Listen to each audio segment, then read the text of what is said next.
तारू बथता पूरा बदनवा हो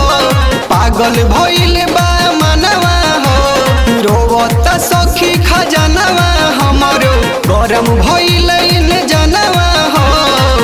राख दिहल नए लहंगा फार के नासी दिल जा दो चिली चोलिया में रंगवा ढार के नासी दिल जा दो चिली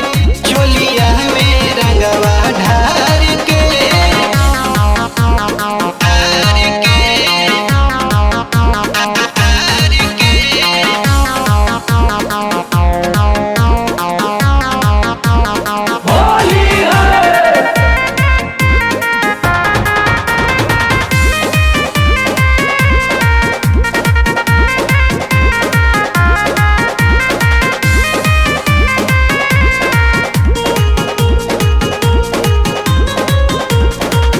अहिरू के डालल रंगवा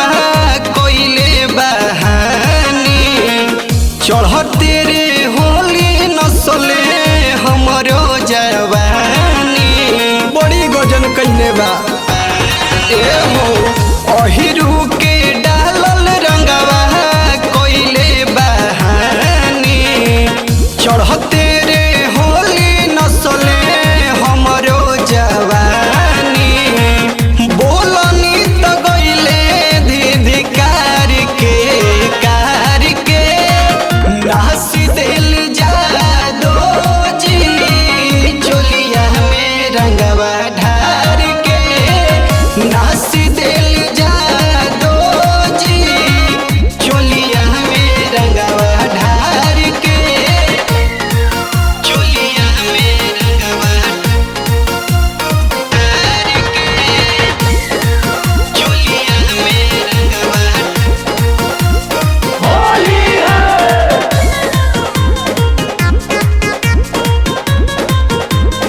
Let's begin.